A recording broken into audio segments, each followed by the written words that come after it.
Ayo. Pull. Oh. Ya.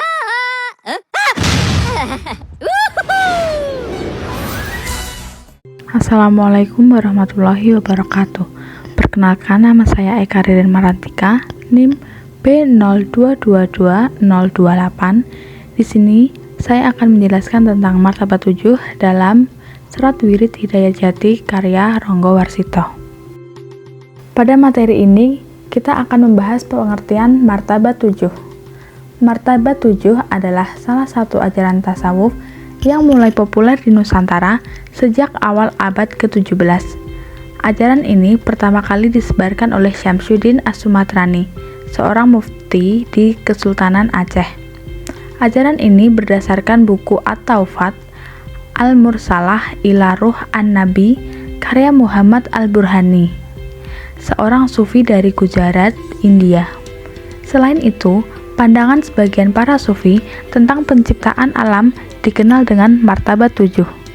Martabat 7 selain sebagai teori penciptaan, juga sebagai tahapan dari pendakian spiritualis sufi.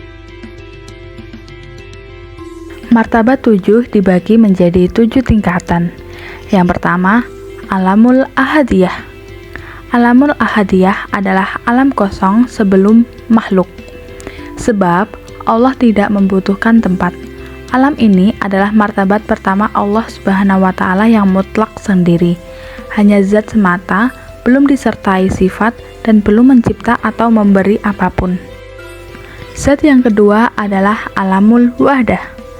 Alamul Wahdah adalah alam yang berkaitan dengan zat Allah yang tidak ada sesuatu pun yang menyerupai menjadi sifat Allah. Bentuknya terang benderang yang disebut jauhar awal atau cahaya yang pertama, yang biasa disebut juga dengan hakikat Muhammad. Intinya, dalam tahapan ini Allah memiliki sifat atau ta'ayun awal. Mulai ada yang nyata pada martabat sifat qadim, azali, dan abadi Allah Subhanahu wa Ta'ala. Yang ketiga adalah Alamul Wahidiyah. Pada martabat ini, Allah mulai mengadakan perihal atau wujud yang lain tanpa memerlukan sarana. Melalui kun, maka terjadilah semua keadaan yang serba mungkin itu, yakni keadaan di mana segala sesuatu mewujud tanpa simpang siur dan campur baur, serta tanpa kesalahan. Yang keempat, Alamul Arwah. Alamul Arwah adalah martabat di mana nyawa atau ruh sudah ada, tetapi belum menerima nasib, dan nyawa itu masih merupakan cahaya suci yang akan dijadikan awal kehidupan, sehingga disebut dengan nyawa rahmani. Nyawa atau ruh ini terbuat dari cahaya yang merupakan esensi api, air, angin, dan tanah. Yang kelima adalah Alamul Mitsal. Alamul Mitsal adalah alam ketika nyawa rahmani telah menerima nasib, atau ketika ia terpecah dalam bentuk nyawa-nyawa yang telah dibebani ketentuan hidup. Keadaan nyawa tersebut oleh Allah telah dijadikan sebagai nyawa yang mempunyai jism atau wadah. Yang keenam adalah Alamul Ajzam. Alamul Ajzam adalah keadaan di mana jasad halus yang diistilahkan sebagai ruhiyah mulai mewujud, yang kemudian ruhiyah ini siap menerima keberadaan panca indera lahir dan batin, serta perihal lain. Jasad seperti ini disebut jasad halus yang telanjang. Martabat ini menggambarkan ciptaan Allah yang telah tersusun rapi dan dapat dibagi-bagi atau telah menerima setiap susunannya, khususnya manusia. Tingkatan yang ketujuh dalam martabat 7 adalah Alamul Insanul Kamil. Pada martabat ini, Allah meniupkan nyawa yang diistilahkan dengan ruh idafi ke dalam jasmani Adam. Tingkatan martabat 7 dapat ditemui dalam karya sastra mistik pada naskah kuno. Salah satu contoh naskah kuno adalah Serat Wirid Hidayat Jati. Serat ini dikarang oleh Ronggo Warsito. Berikut ini adalah biografi singkat tentang Ronggo Warsito. Ranggawarsita merupakan keturunan Pujangga. Ia merupakan cucu dari Yasadipura II dan buyut dari Yasadipura I. Ketiganya adalah pujangga di Istana Surakarta. Ranggawarsita lahir pada tahun 1802 Masehi dan wafat pada tahun 1873 Masehi.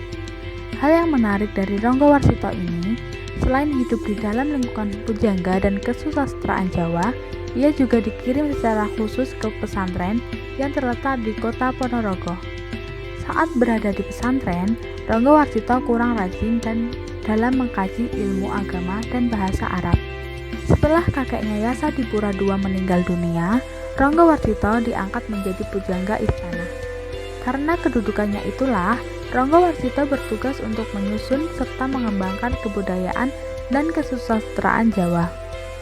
Ranggawarsita berhasil menciptakan gebrakan baru. Dalam karyanya, ia berusaha mempertemukan tradisi kejawen dengan ilmu-ilmu Islam. Dari karya-karya Ranggawarsita diketahui bahwa pemikiran Ranggawarsita dipengaruhi oleh tasawuf Islam, terutama tasawuf Al-Ghazali yang memadukan antara tarekat, hakikat, dan makrifat. Karya-karya Ranggawarsita yang terkenal antara lain Suluk Jiwa, Serat Pamoring Kawula Gusti, Suluk Sukma Lelana, Serat Parama Yoga, dan Serat Wirid Hidayat Jati. Pada materi selanjutnya, kita akan membahas martabat 7 dalam Serat Wirid Hidayat Jati. Konsep martabat 7 yang terdapat dalam Serat Wirid Hidayat Jati memiliki hubungan dengan konsep martabat 7 pada Serat Macopat, Serat Centini, dan Naskah Pemijahan. Akan tetapi, ada beberapa hal yang membedakan Serat Wirid Hidayat Jati dengan lainnya, yaitu 1. Martabat 7 dalam Serat Wirid Hidayat Jati diartikan sebagai proses penciptaan manusia dan ketujuh unsur manusia dibuat sejajar. 2. Wirid Hidayat Jati tidak membuat perbedaan antara ayan sabitah dengan ayan khorijiyah. Ketiga, Wirid Hidayat Jati menggunakan istilah-istilah berbeda sekalipun melakukan kesepadanan. Dalam Serat Wirid Hidayat Jati, hayu atau hidup mendapat penyerahan kekuasaan dari Zat yang Maha Suci untuk menghadapi seluruh bagian dan anggota badan, termasuk juga ruh dihidupi oleh hayu.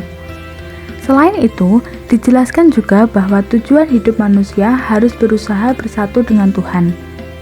Kesatuan dengan Tuhan ini bisa dicapai di dunia dengan jalan melakukan menekung dan dengan membaca ungkapan kata-kata untuk mengumpulkan Kawula Gusti.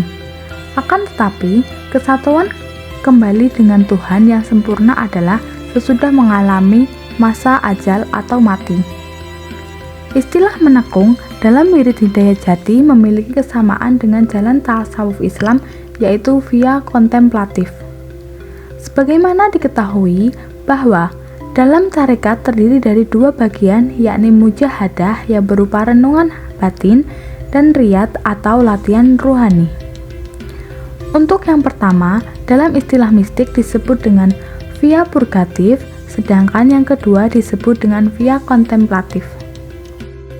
Dari penjelasan di atas, dapat diketahui bahwa Serat Wirid Hidayat Jati memuat keterangan tentang Tuhan, teori penciptaan secara emanasi, perincian tentang hakikat manusia, dan laku untuk mencapai penghayatan kesatuan kembali dengan Tuhan atau yang disebut dengan manunggaling Kawula Gusti. Bahkan, di dalamnya juga dibahas secara ringkas mengenai ajaran budi luhur sebagai sarana mendekati Tuhan. Karya video ini dibuat untuk memenuhi tugas ujian akhir semester mata kuliah Sastra Mistik, Prodi Sastra Indonesia Universitas 11 Maret dengan dosen pengampu Profesor Istadianta. Adapun referensi yang digunakan diambil dari channel YouTube Cafe Rumi Jakarta dan dari jurnal yang ditulis oleh Asep Lukman Hamid yang berjudul Konsepsi Martabat 7 dalam Wirid Hidayat Jati Ranggawarsita, diterbitkan oleh jurnal Al-Afkar pada bulan Juli 2019. Sekian video dari saya, semoga bermanfaat. Apabila ada salah kata, saya mohon maaf.